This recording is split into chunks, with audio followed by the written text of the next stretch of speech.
We are Movie Menu Reviews, the daddy of all podcasts. On today's menu, we'll be reviewing You Should Have Left, 7500, and Dads.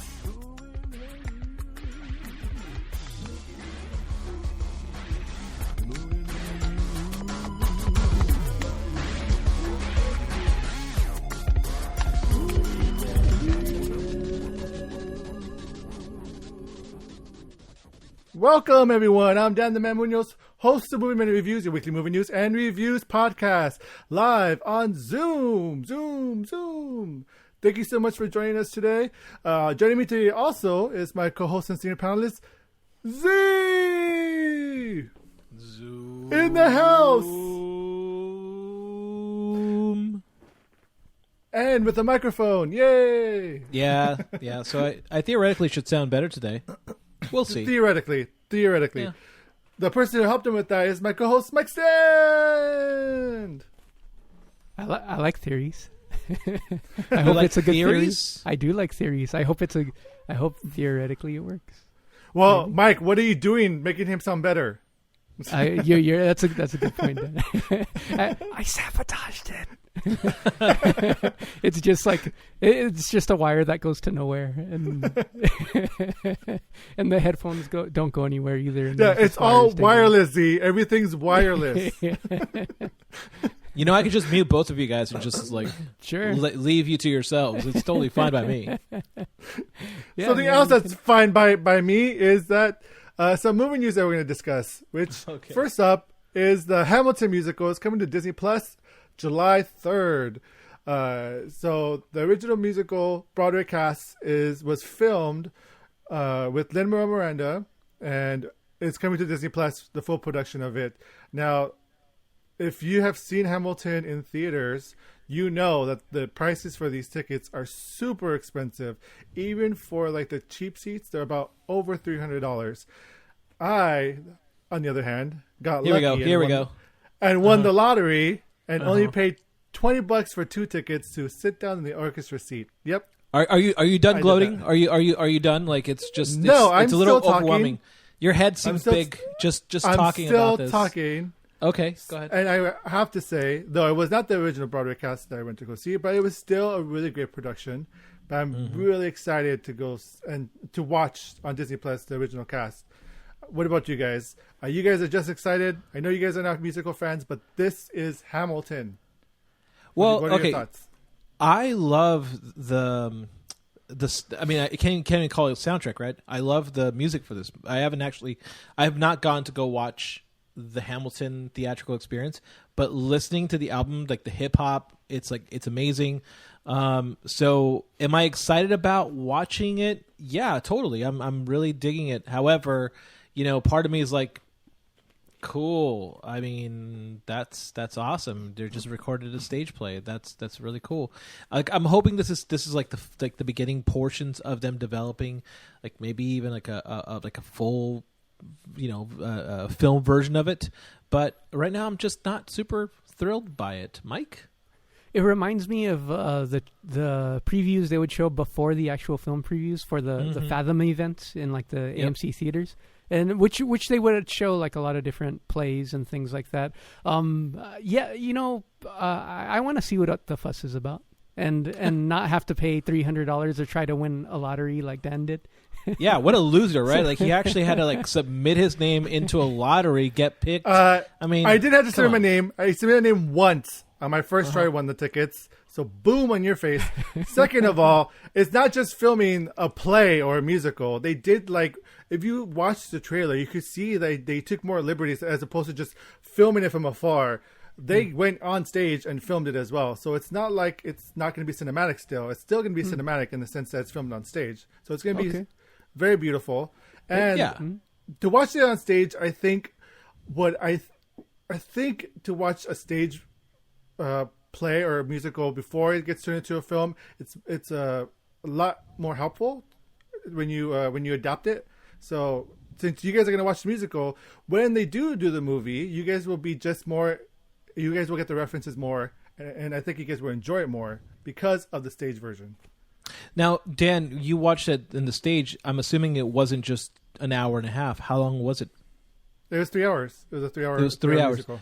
So do you feel like they're going to show us the full 3 hours? Do we know that for a fact, or are they going to trim this down?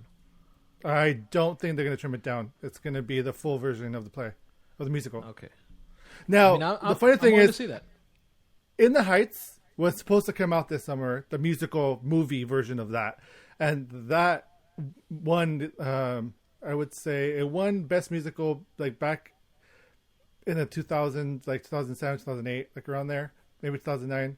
I can't remember, but so it was over 10 years for just that to make it to a movie. So I'm not expecting Hamilton to be turned into a movie anytime soon, but I'm happy to have this for now. How can you not expect it to be made into a movie? I mean, like, no, I said anytime soon. I said anytime soon. Yeah, I don't, because literally, Lin-Manuel first musical. After 10 years, I think it's been longer, like 13 or 14 years, it's finally getting made to a movie. Yeah. This year was supposed to come out. They postponed it till next year. So, I mean, it's been filmed. It's been finished. It just hasn't been released. Right. It's not released till next year. Yeah. So that's what I'm saying. I don't expect Hamilton to be released anytime soon as actual film. Got it. Okay. Yeah. Especially since it's such a big hit on Broadway. It's not going to come out, I think, in theaters until much, much later, like another 5 to 10 years. Wow. Well, I think it really comes down to whether or not film production can start all over again. And I mean, if it's being showcased on Disney Plus, it's Disney money. It's going to be filmed and it's going to be done right. I think that would be the real big issue. Is like, can they do it right? And quite obviously, Lin-Manuel has gotten his star. I mean, I think that's the reason why they did have him in the Mary Poppins sequel, is to start raising his star power, because realistically, Lin-Manuel, while he is talented and we all know he's talented, he's not a film star. So but he is a household name. Everyone Agreed. knows who Lin-Manuel is. You know the name, but you don't know the face, and that's kind of what I'm saying. It's like they were working their way there. I disagree on that. I think he's one of the ones, like the rare few that has jumped over mainstream from theater, which is not a popular thing. And I think because of Hamilton, he's raised that bar. But the funny enough that Lin-Manuel is shopping Hamilton to be shown in theaters for studios. And I guess because of the pandemic, everything that happened, like Disney Plus got it. And now it's being shown to everyone. So lucky us. Cool. But not lucky us. Also, lucky us or not lucky us, depends on how you look about it. The new trailer for Train to Busan Presents Peninsula came out. So the second trailer, what did you guys think about that? It's completely different from the first. I think it should be said, it takes place 4 years after Train to Busan. It looks like, I mean, it's in the same universe, but this seems like the equivalent of like a straight to DVD sequel. It does not seem like it's going to be the same, up to the same caliber as the first Train to Busan at all. You could just tell based on like the silly plot to the although it's supposed to exist in the same universe, it seems like it's written by somebody completely different. Although the director does have writing credits in this, it seems like a totally different from the first. But because of everything that's going on, isn't it going to be shown in VOD? That's a good question. I don't know. We'll need to look that up. Yeah, and I mean, like, I agree with Mike. It's like Train to Busan. I remember Mike pressuring me to watch it. He's like, "Watch it, bitch," and I was like, "Oh, okay, yeah." And I, walking away from it, went, "That was brilliant." And I, looking at this trailer, I come out of it thinking, "How could it have gone so wrong?" Because it almost seems like a cash grab. It almost seems like, and you know what? And here's part of my like, I had to check myself and my prejudice. I was like, would I think the same thing if that happened here? Yeah, and we'd probably give it a pass. So I'm actually kind of excited for Korean cinema to kind of like borrow from American cinema and go in this route. Like, I'm personally not going to enjoy it, but it doesn't mean that they might not. You know, we've seen something like this before. We've seen it in 40 was it that one movie 28 Days Later, and we saw 28 weeks later. Weeks later. Yeah, it looks exactly like that, and I'm more than happy with it. But 28 weeks later, I think at least had the same tone and the same. If you watched the two together, they matched. They would match, and you know. And I feel like this is like it's a completely different movie. It's like a. Well, no, it went from like the Walking Dead first like couple seasons to Resident Evil films, like at the end of it. So you're like a totally different concepts. But for me, I even though it looks like for me it doesn't look too horrendous. I think I'd still be down to watch just because I like the fact that they're using like other techniques to like outsmart the zombies, like fireworks or that racing car. Even though it's totally ridiculous, like doing like flips in the car with zombie hordes running at you. It seems like a ridiculous action film, but I'm kind of down for that right now. Well, all right. Yeah, I'm curious, but I don't have my hopes up for it. So Dan can review it for us. Yeah, I know I've mentioned it before. I haven't seen it yet, but I know there's also an animated. I guess it would be it's not a sequel, but it just exists in the same universe. It's called Seoul Station. It's an animated Train to Busan film. So which is great too. And it makes sense because the director for Peninsula, it looks like he's got more credits in animation. So it would make sense. Yeah. Yeah, Seoul Station, was that the one you're talking about? Yeah, Seoul Station, Station. He directed it in 2016, so that makes sense as to why he got given the rights to do this movie. Yeah. Well, have you seen that one? I have not seen Seoul Station. I have seen the first Train to Busan. Of course, yeah. Oh, Seoul Station is good. I've seen it. Oh, you've seen it? Awesome. Yeah. I haven't had an opportunity. The other animations that he's directed look interesting. I haven't had a chance to see those as well. I think it's a Psychokinesis and The Fake. Those ones I haven't seen yet. I really want to. So those are like on the list of tons of like films to watch. So, Mike, you're not a true fan. I'm just kidding. Something that we're not a true fan of either is Regal Cinemas and AMC's are opening. Currently are confirmed to open, with Regal opening July 10th and AMC reopening July 15th.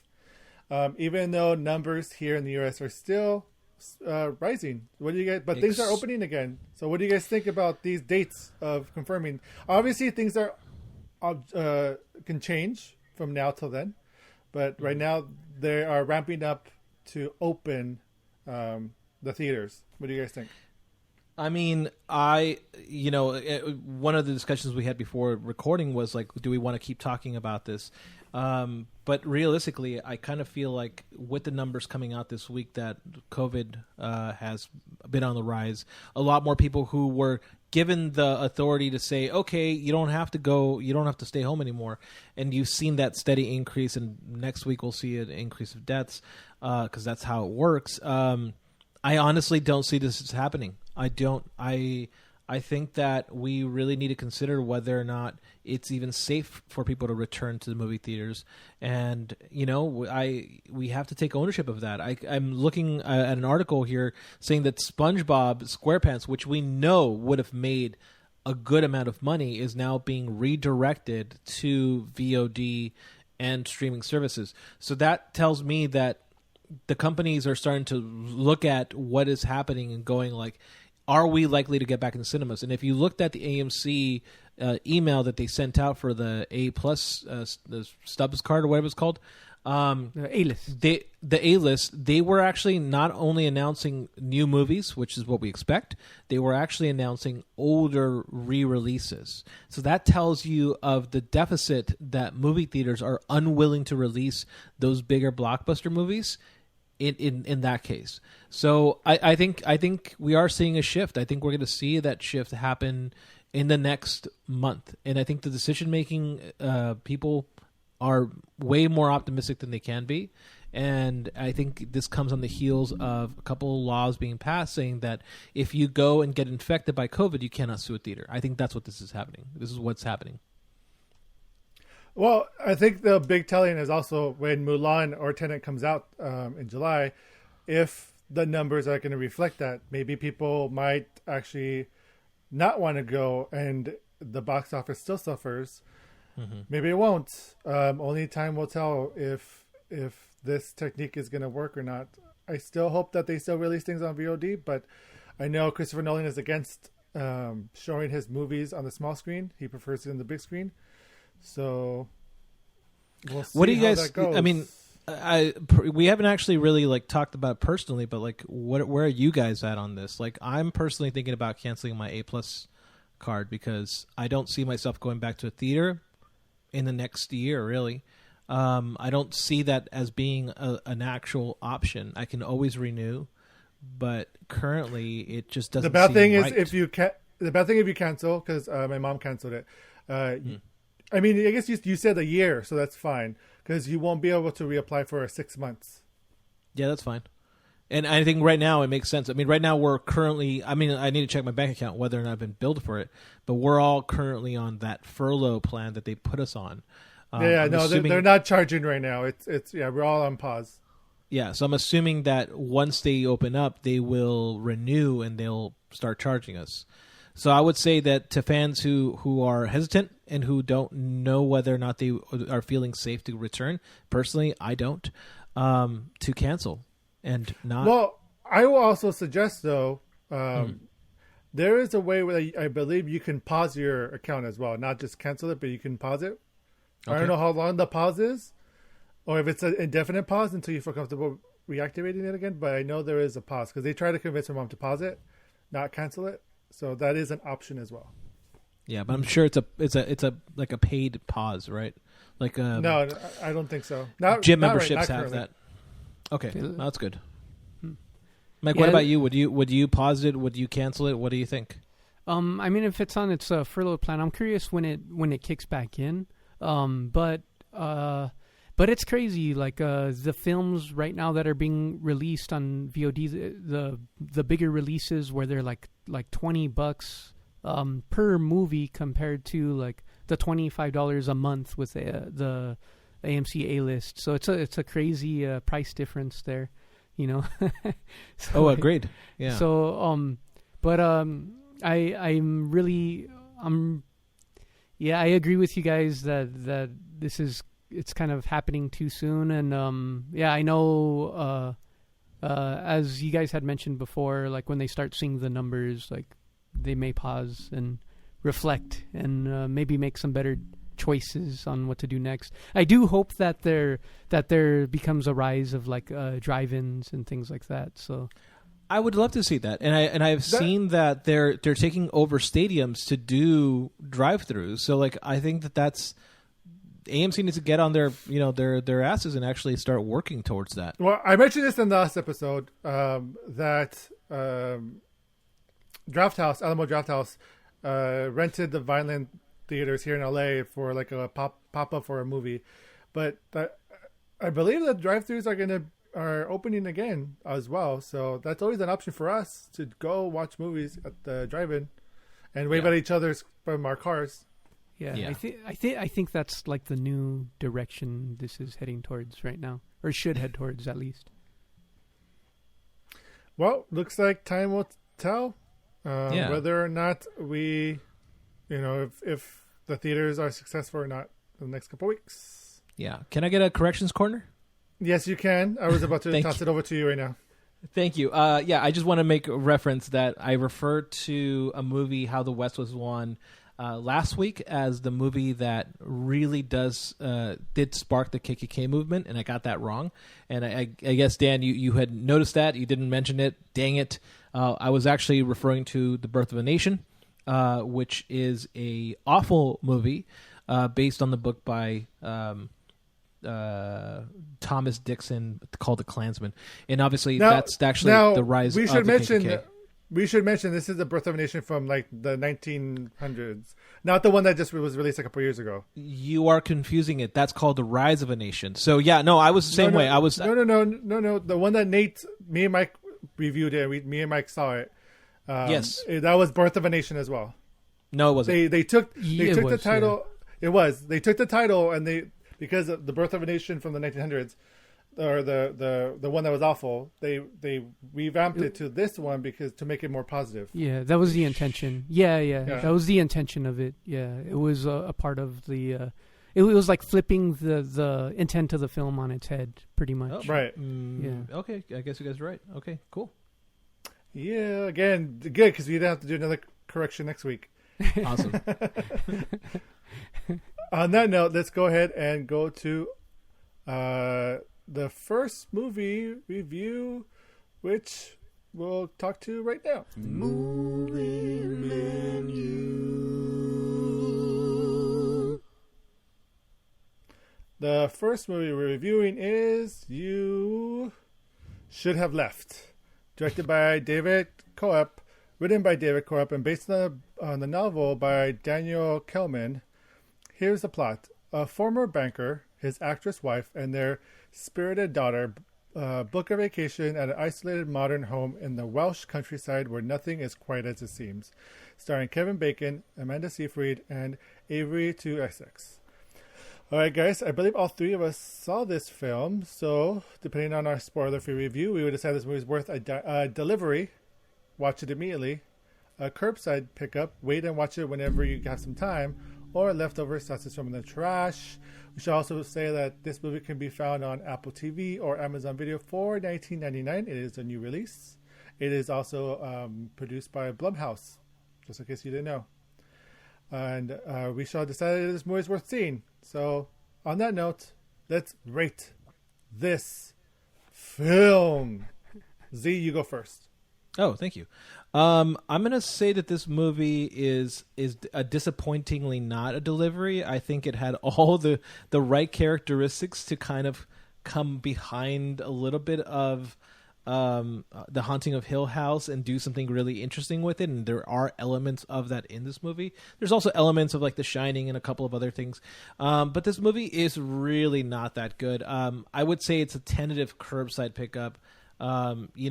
Not a leftovers because there's still some interesting ideas in there for a horror movie. But is it worth $20? Nah, you can wait. Yeah, Mike, I agree with Z. I think it kind of reminded me of Oculus a little bit. Yes. So I know you mentioned Haunting of Hill House, but that same theme of this house that's alive and that is like it had a lot. The film did have a lot of potential and could have taken it a lot of different interesting places. And although it did kind of touch on a few interesting themes, I think it didn't develop any of them enough to kind of really. And it's a long film too. It's like 2 hours and 30 minutes. It's an hour and a half. No, it's an hour and a half. Oh, it's exactly 1 hour and 33 minutes. Oh, yeah, I'm way off then. I'm sorry. Way off. I don't know. Okay. It's funny because in the film there are time lapses. Maybe that happened. And I watched the film and 4 hours later. Oh, anyways. So it was, yeah. So I would have this as a curbside takeout. So Dan? What about you, Dan? I agree. It's also a curbside takeout as well. It was nice to see Kevin Bacon on the small screen. Agreed. On the small screen. It wasn't a small screen. It was a big screen. Our TVs are the small screen compared to a theater. But it was nice to see Kevin Bacon back in the movie. And I did like the atmospheric tone that it had. I really loved the house. But yeah, the story felt like it was super rushed. I think the fact that it was an hour and 35 minutes and the fact that Mike thought it was over 2 hours shows that there's a pacing issue. Because the movie, it's funny because the movie, it felt very rushed, and there is a simple kind of plot there with what's going on, but I kind of got like, I was like, oh, this is probably going to happen, or this is probably, I kind of got the concept already, but I wish they would have fleshed it out more. I think that what ultimately all right, so I'll say the positives. So the positives for me was Kevin Bacon and Amanda Seyfried and even Avery Tillu Essex were all fantastic. I thought that the acting here was top notch, really well done. They really had to carry this movie because this and I think all the movies in our current review cycle were very small movies. Just imagine, it's a Blumhouse movie. So Blumhouse generally tells them, here's some money, you get no more, make a small movie with big actors, right? That's generally the Blumhouse theory. And so I really enjoyed that it was all in one place. I like that it almost kind of felt like a Blumhouse commercial at some points because there was like that room that Blumhouse usually uses for like their chairs at in the beginning. Yeah. So there's a little bit of that going on. Their logo, basically. Yeah. Logo. And I really enjoyed Kevin Bacon. Like, holy shit, man! Like, I've missed Kevin Bacon. I didn't realize how much I missed Kevin Bacon until I saw him in this, and I was like, wow, he really got old. But I'm really enjoying his grizzled look and his like what his character was going through. And again, to credit Blumhouse, Blumhouse movies, in the same way like The Invisible Man, are very like small personal stories, and this one really took a small personal story and it really enveloped this ghost story around it. However, I think that it really didn't know where it wanted to go.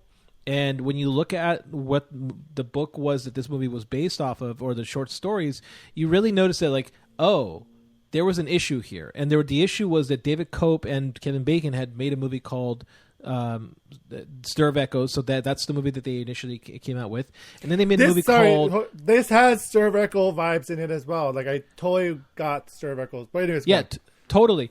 And they David Cope, they may make sure about this, but David Cope also made another movie called what was the guy's name? With Johnny Depp, called the Secret Room, the Secret Window, something like that. Yes, what was the name of that movie? I know what you're talking about. But anyways, yeah. I think you're right. That movie was initially what the story of the short story was it's like this weird kind of like mixing around of stories, because the Secret Window or whatever it was called, that one is essentially the same story as this movie or this book, and so then they had to shift it so much that you get a completely different story. So it is not an adaptation at all. It kind of does kind of feel like it doesn't know where it wants to go, and I think that's where that pacing comes in. Very interesting concepts, and I really, really enjoyed all the different concepts of like time and how like time is a circle, if anyone's a true detective fan. It was really, really cool to watch, but it just didn't know how to flesh out its concept and its theory, but it utilized that small concept idea to make this bigger story. So I just thought it was really cool. But I agree with you guys. Pacing was a big issue in the story. It doesn't actually get to the central haunting until an hour into the movie. Did you guys notice that? Yeah, absolutely. And I think that is definitely one of the problems of this film. If it would have started way sooner and they would have spent more time just developing the themes and building on those, then it would have been fantastic. I just wish that they would have started early. But the first, I don't think this is a spoiler, but like the way the movie starts is very deceptive because you feel like it's something that's around everyone or something, but once they go to the house, it's a totally different story, but it's connected to that. Yes. So it's like it's the rules that they're creating within this world is not being followed through so Agreed. Much, which can be fine as long as they establish the rules. To know the rules is you can break them, but not to know them, it gets confusing. Yeah. And just to chime in too on what Z was talking about earlier, so the film was called The Secret Window, directed by David Cope, and it was written by Stephen King, and I think this film did have like that same Stephen King vibe, although there's no writing credit to that, but I think it definitely has like a Stephen King inspiration here. I do like that they acknowledge the age difference between Kevin Bacon and Amanda Me too!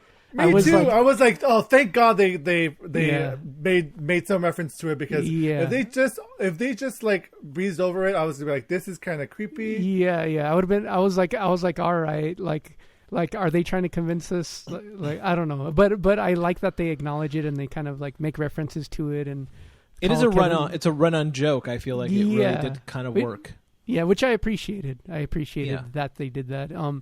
And I do enjoy the ideas that they had about time and how they kind of started tying things together. And unfortunately, they didn't give enough time to develop it. So.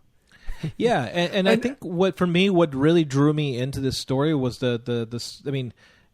Kevin Bacon's character. I mean, the way he plays him is like this character you really can't connect to, but when you start learning more about the trauma that he's experienced, you really start to like empathize and understand him and why he's doing self-sabotaging things. And I really love that, but it does in that third act, right? It just doesn't follow through with it. And because of that, it really left me with like oh man, like, you know, like, oh, you could have done so much better with this. Yeah. It kind of reminds me of like the Machinist as well. With Christian Bale. Well, that's that same concept of as you mentioned, trauma and how that can eat at you over time. And I'm sorry. Go ahead, Dan. Oh, I was gonna say I like the comparison. Sorry, I'm not sure Mike or Z if you had talked about it. I think Mike, you did. The comparison of The Haunting of Hill House. Oh, Z mentioned that. I thought that they had some potential awesome connections in that house. I just wish that they would have again fleshed it out more. I think if Mike Flanagan would have worked on this, he's really good with trauma, and I think he would have had great ideas. But it almost feels like Mike Flanagan was part of this production. I'm trying to see whether or not he was involved at any point, because it almost felt like a Mike Flanagan movie. Yeah, it definitely does have the elements of the similar themes that you would find in other Mike Flanagan TV shows. Yeah, because Mike Flanagan also did Oculus, which is funny because you mentioned Oculus as well. Yes. So, and that movie dealt with the way that haunting and time dilation happening. Yes. Like that movie was like initially where he started playing around with that. Obviously, Stephen King started doing that with The Shining, and this movie owes a lot to The Shining. I really do feel like there's just so much Shining in this movie. Not enough, sadly. I think that's the big issue here. But I liked the acting. I would not pay $20 for this. That's my deep issue. I would say like wait till, if you have to pay for like $5.99, or wait till it's on Amazon or Netflix or somewhere.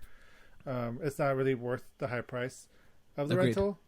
Mm-hmm. Yeah, but there is something fun about this movie, right? Like I did not walk away from this movie thinking I hated this movie. It was just it was fun, but it didn't follow through. If you want a movie that's similar in theme, watch Oculus or watch the TV show, The Haunting of Hill House. Watch The Shining. Shit, man. Or Dr. Sleep.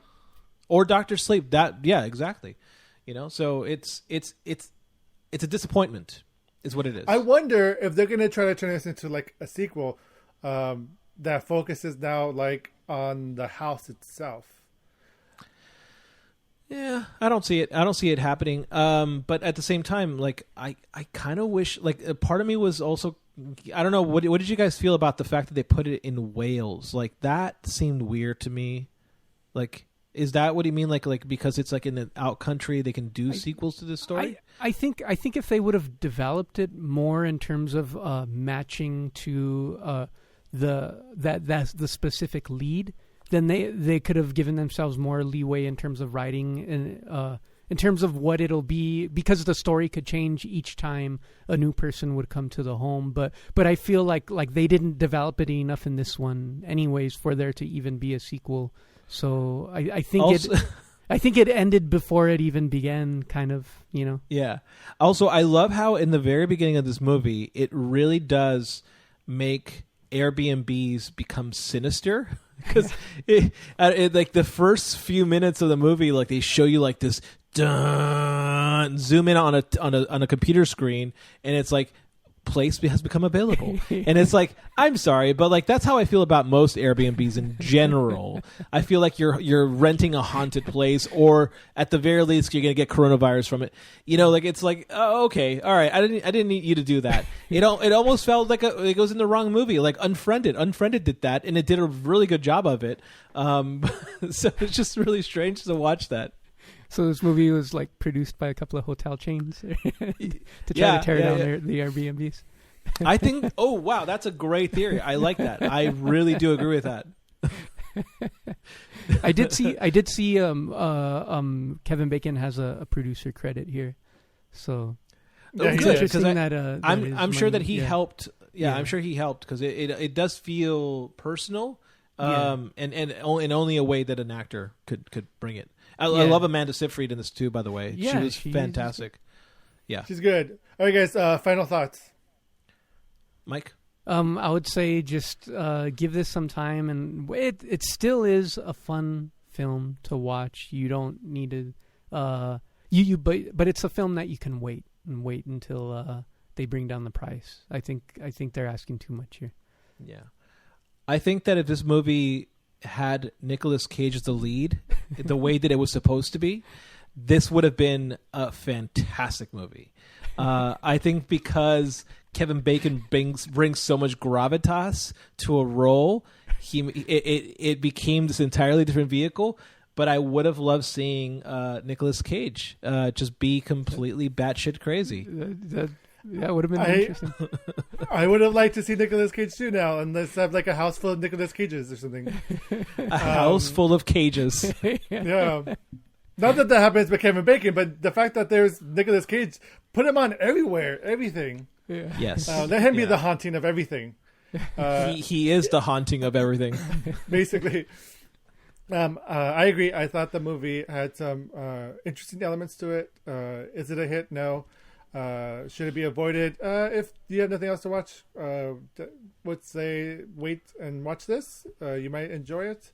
Like Z mentioned, the acting is really good. Amanda Seyfried and Kevin Bacon have chemistry, which is funny because they're like many, many years apart.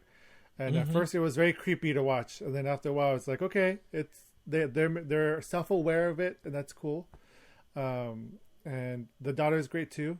And I really like the cinematography. I thought the way that the house was filmed and the way they used the lighting and shadows was really haunting and really cool.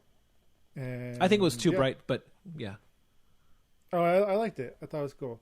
But yeah, so for that, at least it's eye-pleasing. It's not like a horrible mess to watch. Just the story is kind of not as fleshed out as it should be. So I guess we here give it a takeout, curbside takeout. Wait. No need to rush. All right, so I'm gonna go ahead and move on to the next review. Go to the next one. Movie menu. That's supernatural, by the way, right? That was such a natural transition.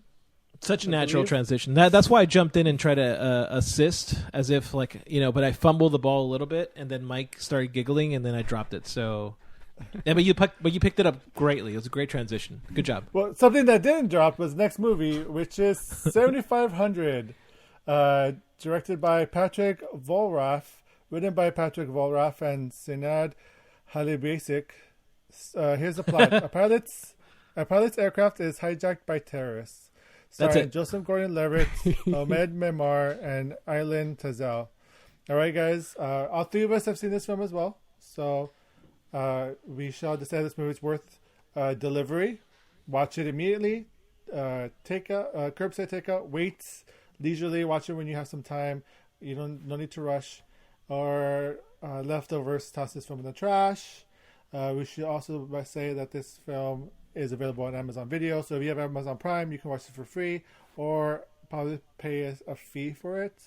I have Amazon Video, so I'm not sure how much it would have cost. Unfortunately, I guess I should have done my research. It's probably $7.99. Maybe. Let's find out. I'll look it up. Yeah. Thanks, Mike. But on that note, let's go ahead and rate this film. Mike, since you're doing research, you can still go first. Yeah, Wow. I know I'm alone here, and that's okay. This was a dine-in for me. I really enjoyed it. And the interesting thing about this film is that there's like zero music from beginning to end, no music at all, which I think I know that could be like off-putting for some people, but like I feel like they're not trying to sway your emotions one way or the other. You're stuck in the moment. You're stuck in the cockpit with the pilot, and it's not a one-take shot, but you're in that in the cockpit with him, and you have no choice but to deal with him, deal with the things he's dealing with, and I just couldn't help but ask myself as things were happening, what would I do? What would I do? So Z? Yeah, I think this movie. Wow, Mike, you make me want to like this movie, but I just cannot. The plot is a pilot's aircraft is hijacked by terrorists, and that is it. That really sums up the movie. The movie is sadly bad in pacing. It really doesn't. It knows where it wants to go, which I can appreciate. Exactly what Mike said. It knows where it wants to be, and it doesn't relinquish control of that, which I can appreciate. It is a small movie because literally they just had to rent out a cockpit, right? And so it's a very small movie, small cast. However, it is not. Oh no, not worth your time. This movie is a leftovers. You definitely, I felt sick to my stomach watching it, not because it was impacting me emotionally, but because it just took so long to get there. I think if you were to edit this movie out, you would lose about 30 minutes because there's just moments in which there's nothing happening. And I think that's the central problem to this movie. Dan? I am just going to divide and say it's a curbside takeout. Oh, interesting. So I did enjoy the film. I didn't think it was so much slow pace. I agree with Mike, the fact that you are in his world, you are experiencing what he's experiencing, and it almost feels like, even though Mike mentioned it's not one take, it does feel like it's all in one moment. Like it's all filmed as when you see the pilots take off, and it's all in the air, and you feel like the time of the film is almost like 24, I should say. Like it's in real time. It feels like that when you're watching it. It doesn't feel long or wasted. The only thing is, it's not a perfect film. There's like some things where I was like, well, that doesn't make sense, or like, why would that happen? And when that happened, that took me out of the film. Like where were all the passengers? Like, this whole thing happened, and the passengers were so quiet about it. I know it needs to move the story forward because of what needed to happen, but for that, kind of felt like a little lazy writing to me, and it took me out of the film. But otherwise, a lot of the stuff I did enjoy, and I did like the emotional connection with Joseph Gordon-Levitt's character because he carries the film. It's basically him throughout the whole film, experiencing these things, and I would say that the journey was worth going, but not such a rush where you have to go see it right away. Yeah, and I also kind of feel like, for me, like the things that really detract a little bit, it almost seems like, we're now moving into a portion of like discussions about like hey, listen, like, is this pandering too much to Islamophobia? And I felt a little bit of it going on here. I can see that it was trying to steer away from that, but I still like felt a huge problem with this movie because it was like it did like even yeah, again, like, yes, I totally agree. Also, that was okay. Yeah, I totally agree with you. Go on. Sorry. So that's thematically an issue that I have with this movie. The you guys were talking about the 24 and the real, like, you're right. That was interesting. I thought that was like, I was like, is this a film tutorial? I feel like I'm watching a tutorial on how to drive a plane. And I thought that really took. I was like, okay, if you were editing a movie, you would cut around these things, and I don't know why we're keeping them in there when the movie's an hour and a half long. Then you really are stuffing things in. This movie is almost 2 hours. So is it really? Yeah, it's like an hour and 57 or something. No, it is not. It is an hour and 32 minutes. You damn liar! What? Liar! You Liar! Sure? Your pants are on fire, and I can see it. Okay. Time dilation. Welcome to Quarantine Brain. I totally get it, Dan. But anyways, yeah. So I just kind of felt like this movie was a little bit too much of that, and it was trying to stuff so much in because it really didn't have a lot of runway. Hey, nice. hey, that was good. Okay, thank you. Yeah. And honestly, it doesn't land the plane right. It feels like a bad landing. It doesn't land anything. Even to the very end, part of me was like, how much longer do we have with this? This is going on a little too long. We should end this now. And of course, it does finally end. And when it ends, I'm like, great, that was not satisfying at all. So what is wrong with this story? And I think ultimately it comes down to the xenophobia of it all. That's my issue with it. Yeah, I agree that those elements in the plot were weak in terms of really the only character you're completely attached to is Joseph Gordon-Levitt's character. That's and I would say and also the people he cares about as well. But it definitely feels way more like a character piece for him than anything else to me. I don't know if you guys felt similar. No. Paul Dano was actually going to take this role on, so I wonder what happened there. But yeah, it was definitely a character piece. Yeah. It reminded me a lot of. Did you guys ever watch Locke? Locke, no. Was that L-O-C-K-E? That's with Tom Hardy, right? Or yes. But it's one guy. Yeah, Tom Hardy, and it's him in the car. Just driving, talking to himself, brilliant. And it's a character piece. It's all about one person going through and his daddy issues, which we'll talk about in a few minutes. And it's like this really amazing story that one person carries while in a car. And there's never a moment in that story. It's actually based off a Shakespeare story, I think. It does such a good job of maintaining the pacing, maintaining the interest, maintaining everything, and none of it feels like there's cramming in there like this movie felt. So I think if you want to watch a better movie, watch Locke. Okay. I disagree with you, Z, in the sense I enjoyed watching all him, the tutorial of basically learning how to fly a plane or whatnot, whatever. There was no tutorial, but all the checks, all this stuff. So this is gonna be a weird comparison, but follow me here. So one of my favorite shows growing up, and you know, Lizzie, because we used to talk about this all the time, was Buffy the Vampire Slayer. Oh, of course, it's on Netflix right now. No, it's on Hulu right now. And one of the things that one of the most impacting episodes that they ever showed was the body episode.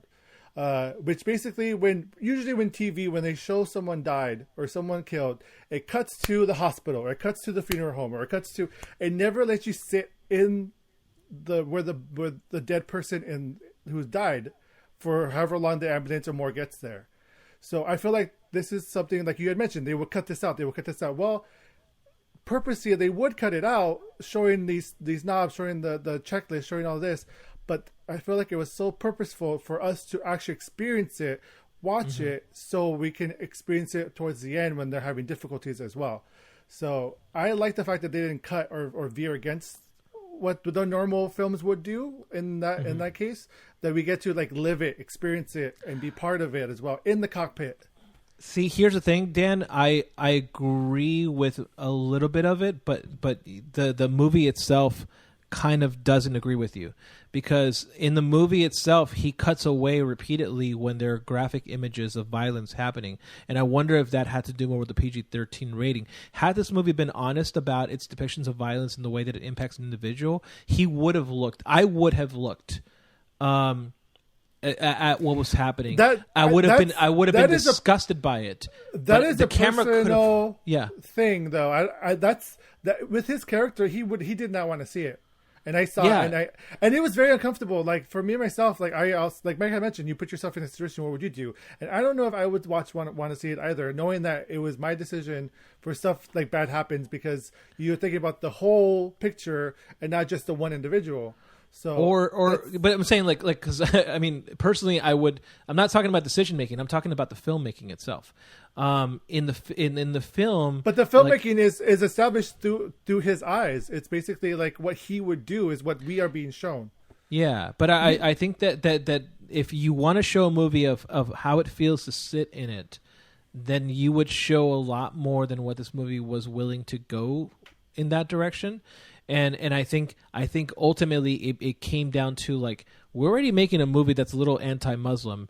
can we go ahead and show some of this stuff? And it couldn't show that stuff. And so because of that, it does feel conceptually constrained, even if it wanted to show you a personal experience. It doesn't feel, it feels cut when the moments that needed to be shown were still, that was the issue.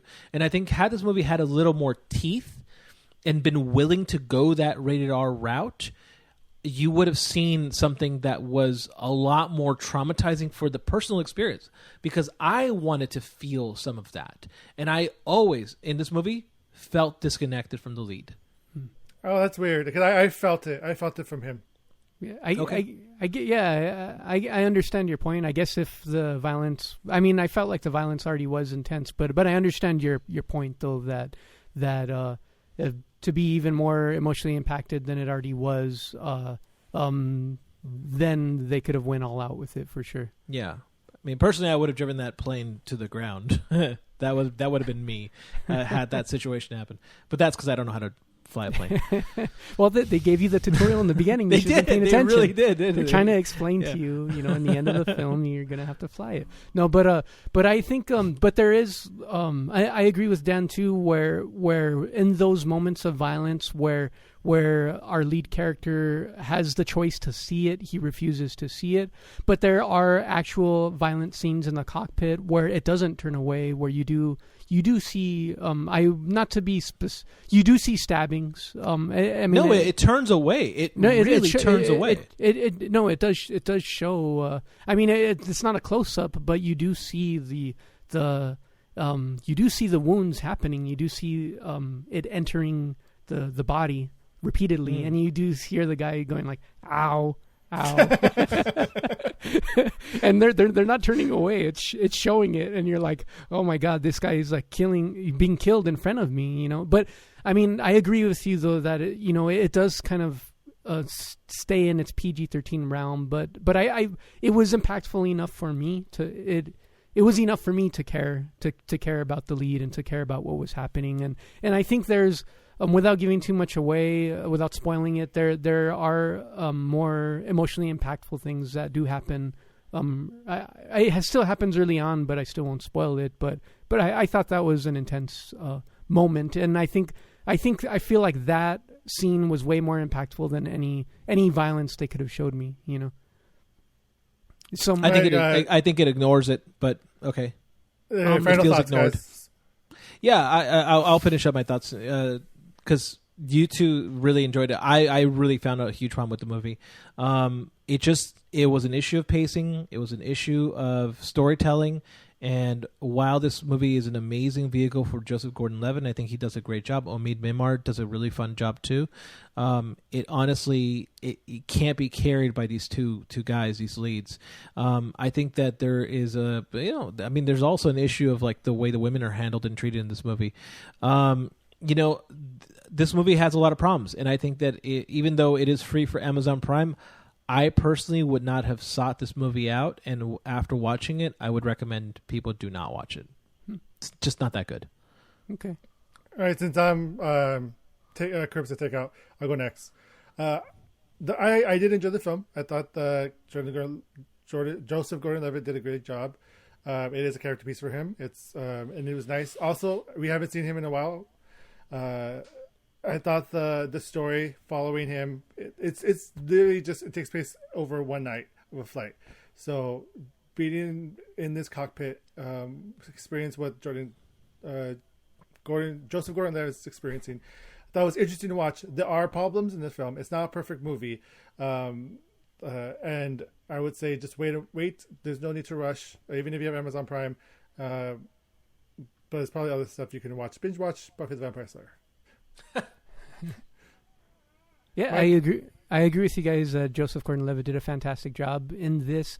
I do agree with you guys as well that the script could have definitely gone through several passes, and more themes could have been more developed and thought out, and been more and given us more than your stereotyped villains. But But aside from that, I think just for the experience alone, if you were an airline worker and you were stuck in the cockpit with a pilot, like I thought it was an interesting experience. So for me, it was a dine-in, and just the fact that if you already have Amazon Prime, it's a free watch as well.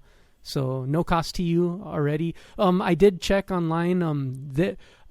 If you want to watch it, you have to buy Amazon Prime.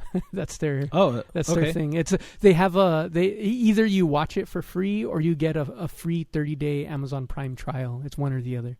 So got it. So yeah. And Locke is available on Netflix if you want to watch a better movie. Yeah, I'll check it out. On you. It's so much fun. Locke. Yeah. Okay.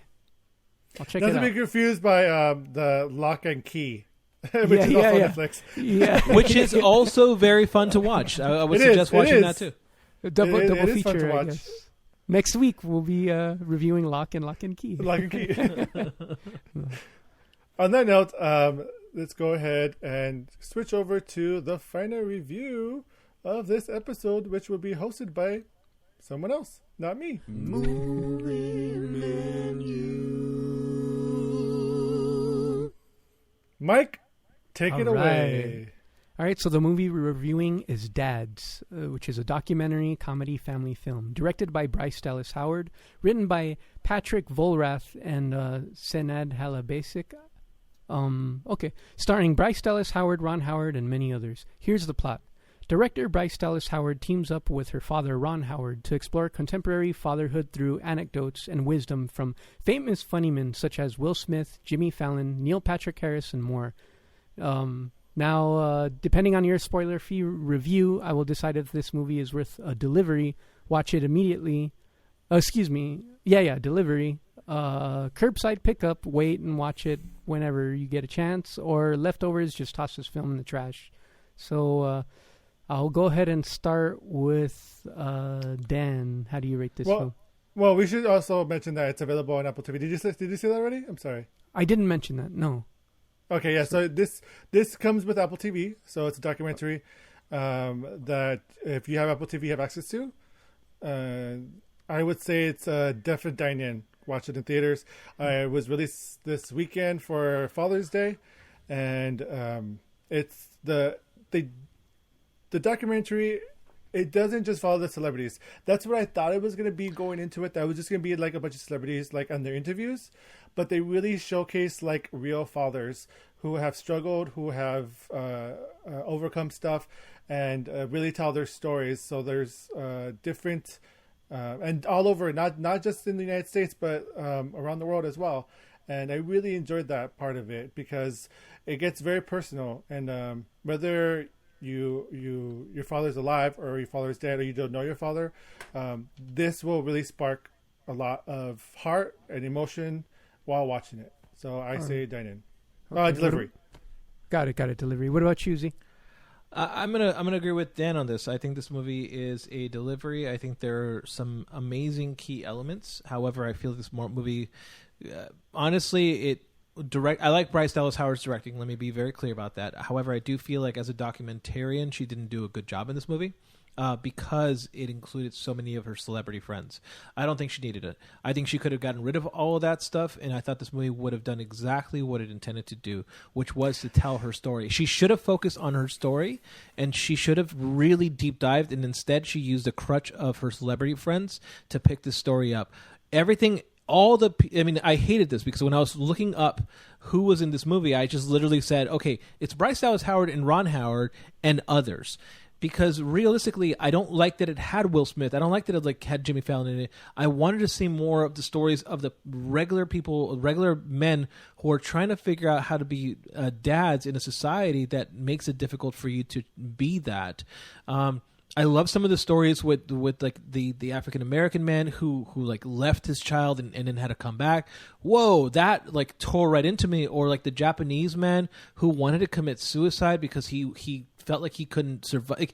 Like all these concepts of masculinity were really examined very well. And it gets placed in this new concept of, well, what is it to be an adult? What is it to be a parent? And again, with the interjections of all these celebrities, I honestly didn't want them there. I wanted to think about the story that she was telling about her brother, her father. Like, she just had so many lanes she wanted to pick and choose from that she should have really stuck to like the more personal. And I think I really loved it. Now, I'm not saying this movie's bad. I'm just saying this movie goes in a whole bunch of different directions, and it needed to be just condensed. Gotcha. I disagree. I mean, we can't disagree. We agree with everything. I think the celebrity interviews were great because they were not the focus of it. Each celebrity that was there, it was all to introduce. Introduce a topic and be the transition within each story. And I really enjoyed, like, a lot of the things, like Conan O'Brien talked about this one story. Each one had their own story. Like Jimmy Kimmel chokes up and starts to get emotional when he's talking about his father, and he has this joke after. It was great. Patton Oswalt was great, but yes, the focus on the main stories are the individual people that she documented their lives, and each one had a purpose. Like one. He was a stay-at-home father. Actually, two of them were stay-at-home fathers. But he started he thought he was a terrible father. He started his own vlog, and he blew up because other people felt the same way. And then the one that Zia mentioned, the suicide was because he got sick and he couldn't work, and he was afraid that he couldn't be a father, and what was that meant, like not being a man. And so it does tackle all this, what it means to be a father. And that's like one of the first questions Bryce asked them, like, what does it mean to be a father to you? And like seeing the celebrities try to answer these questions, because it's not only like you think, people think celebrities know it all or because they're rich and all this stuff, but it really shows that people don't know how to be a father. It's just instinctual. You either do it or you don't. So I really enjoyed that aspect of it.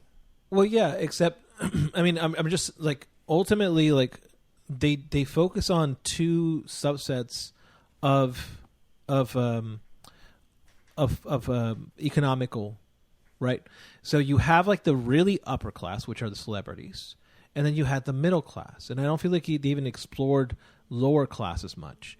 And I feel like because it had these two different perspectives of like, here's what a rich person is going through, and here's what a middle class person is going through. I wanted it to focus on the middle class portion. I understand why she did it and why she focused on the upper class part, because her dad's a celebrity and she wanted to tell that story. But I honestly wanted more of the, like, choose one. Don't go with both. Choose one and stick to it, and then tell the story. And honestly, the most compelling ones were not the celebrities.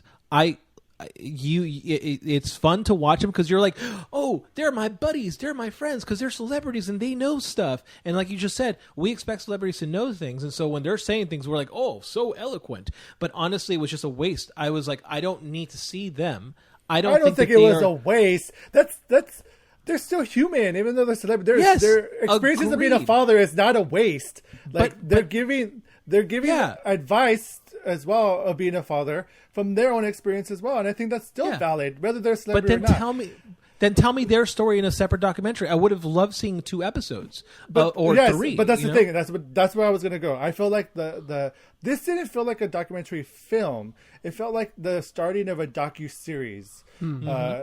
And I wish that they would expand on that, because to be a father in this day and age, I'm not one that I know of. Just kidding. And it's gonna be like the movie Starbuck, where like 40 kids are gonna come. Deep breaths. You're our father, Dada. But it's interesting to watch. Like, my brother is a new father, so we watched it during Father's Day together, and just like to hear his stories while he's watching it, I thought that was like great commentary as well. Like, people like celebrities also, and then these stories dealing with it, and like it being just overall relatable as a father, or to what it means to be a father to people. I thought the whole aspect was good. Was it all over the place? There were some moments, but it still told the overall story. The question is, what's it mean to be a father? And I felt like they continued to ask that question and continue to answer it the best they could. Mm-hmm. Yeah. I agree. I think. I mean, listen. I agree. I like this movie. I think it really does a good job. The the sentimental scenes really did hit home. I honestly like felt. Did for you some cry? Of these guys. I did not cry, but I was like very close to, because there was like there was that moment of like the guy, the Japanese guy, which you had to read through subtitles, talking about how like. He had a disease, he couldn't go to work, so he wanted to commit suicide. And then when like 10, 15 years down the line, or not even that, like I think 3 years down the line, the doctors came back and told him that he was cured. And his response was, well, I like when they asked him, what do you want? He was like, now that you can live, what do you, or what, they can do stuff. He's like, I just want to be a father. I want another child. That really got to me. I was like, oh man, that's interesting. Like the concept of like fatherhood really gets examined, and I thought that was great, because we have one single concept, which is the strong dad, right? The white male concept.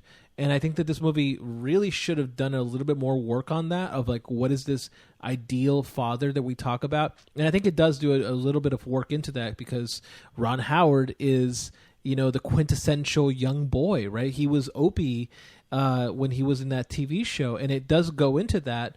But I really wanted to see more of like a breakdown of like other father representations in the media. And again, just like how Dan said, this movie could have done a really good job of examining a whole lot of different avenues. Like, what is it to be a man? What is it to be a father in TV and movies, and how that influenced some of these individuals? That would have been really cool to watch. And I think she does. Yeah. I feel like there was some really good representation in this film as well, though. It showed black fathers, it showed Asian fathers, it showed gay dads. I feel like as much as she wanted to tackle for the first outing, like this is the first time she directed episodes of The Mandalorian, but she has been working on this documentary since like 2013 because that's when her grandfather was interviewed for this, and then unfortunately her grandfather passed away, I believe in 2018 or last year sometime. But I feel like she's still discovering her vision and her voice as a director. But I think if she continues on this road, I think Bryce is doing such a fantastic job with it. Also, I really enjoyed the fact that they use a lot of like viral videos in between as well. Like while talking about the stories and whatnot, they showed like people finding out that their wives are pregnant. I thought that was a cute little thing that they added. Those are really cute. And stuff like that, like videos that people have seen and know because it's gone viral. Like dads finding out that they're the first time fathers, or that this is like their third kid coming out, and their reactions. It was hilarious. So they really did a good job with like structuring the emotional journey that you're about to go on. And I felt for it right away. So I was hooked. Awesome. Any last words about the film for you guys? Z? It's a very enjoyable documentary. It's incredibly engaging. I think that we all have fathers because that's the way it works, and so part of it is like trying to, I don't know about you, Dan, but I was like looking for my dad in that story, and it was like, it was heartfelt, and it's like, it does really ask the question, like, how do you want to be a father in the future? So I think for that reason alone, you should probably watch this movie. I think that there are a lot of flaws in it, but the emotional center is there, and I think that's the great thing about Dallas Howard, is that she's able to really show you that. Cool. Dan? I really enjoyed it. I highly recommend watching it. I do feel like this could be expanded on and not just be a documentary film, because the funny thing that they talked about as well is and I really like this aspect of it, that they talked about society and the fun and what it means to be a father, and how like Mother's Day is so like celebrated, and it always feels like the Father Days are like an afterthought, and it's like people always forget that fathers play a role nowadays, and I think this documentary does a good job highlighting that, what it means to be a dad, and I think you should watch it. Okay. I think, it sounds awesome. I definitely want to check it out. And, so Delivery, watch this as soon as you can, especially if you have Apple TV. And I'll go ahead and hand the hosting duties back over to you, Dan. So this one we gave dine-in. Did we give 7,500? We didn't agree on one. Oh yeah. We didn't agree on one thing. We'll go with your rating since it was in the middle. It was curbside takeout. So we say curbside pickup for You Should Leave. Right? Is that the title of the movie? No, I'm just like, Dan's just making up movies now. You should have left. You should have left. That's the sequel. It's a curbside pickup. Part 2, you're still not gone yet. Part 3, don't watch this movie. You should be gone by now. You should be gone by so You Should Have Left. We have rated it curbside pickup. Don't wait and watch it. No need to rush. For 7,500 is also curbside, and for this one for dads it's delivery. But before we go, I want to do a spotlight on another documentary that came out this week. So let's go to that. Movie menu. So the movie that I want to spotlight is Disclosure, which it can be found on Netflix. It just was released this past weekend, the 19th. And Disclosure is directed by Sam Feder. It's an in-depth look at Hollywood's depiction of transgender people and the impact of those stories on transgender lives and American culture.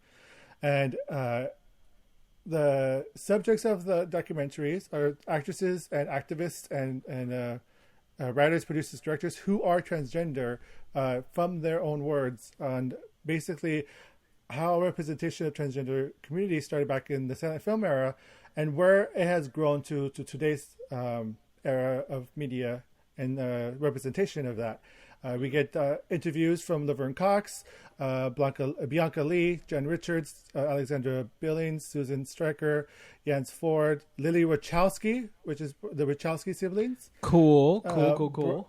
Brian Michael Smith, who is on Lone Star, Tick Meelan, Nick Adams, Zeke Smith, Rain Valdez. I was going to say Zeke Smith is like, yeah, he was on Survivor. Like that was an amazing story.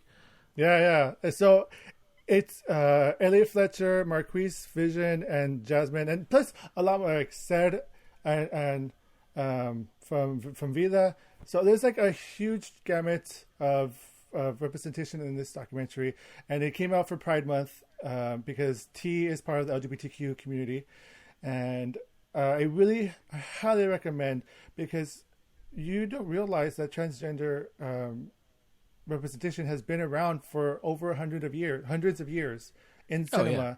And they really break it down to one where it was seen as like a mental illness or as like a betrayal to like the society, to where it is now, like where it's cultivating and being represented on polls and other like transplant and other televisions that's been going on.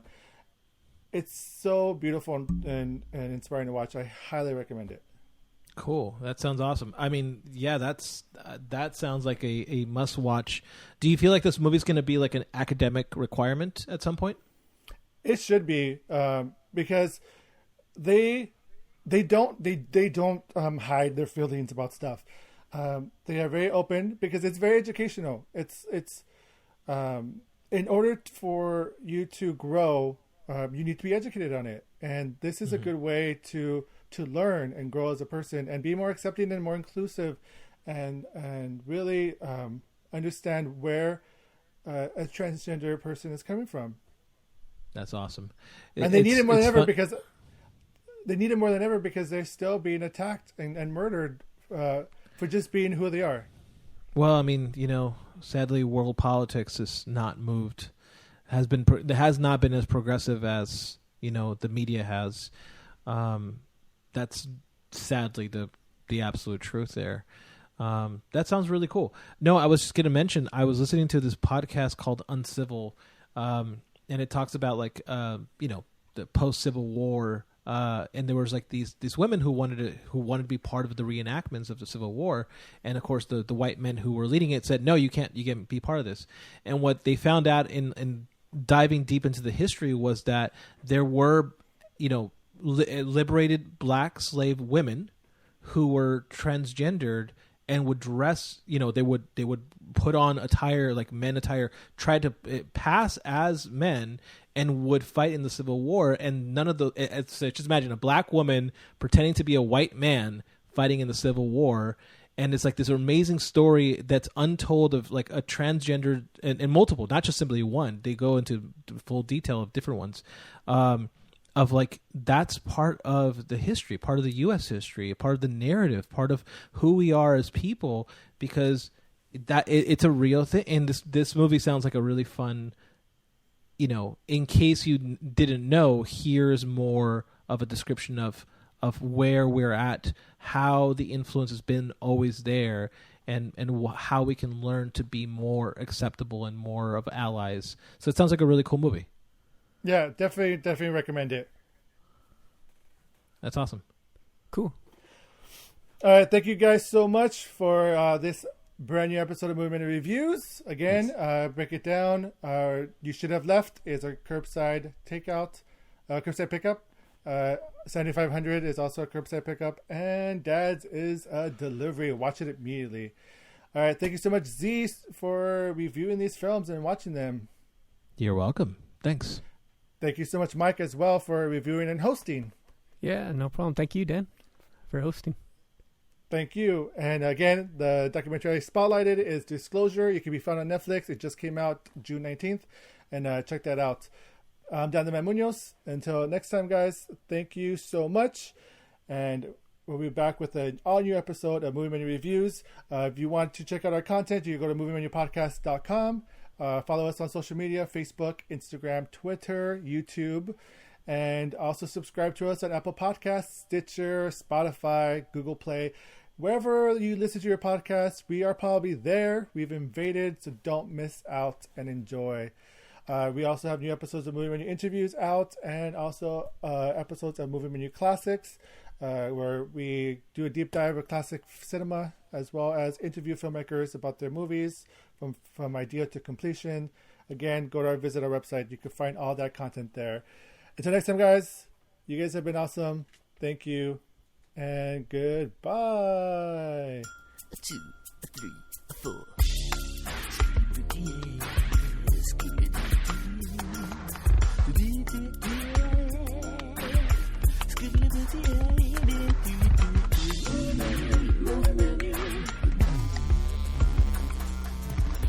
Moving on.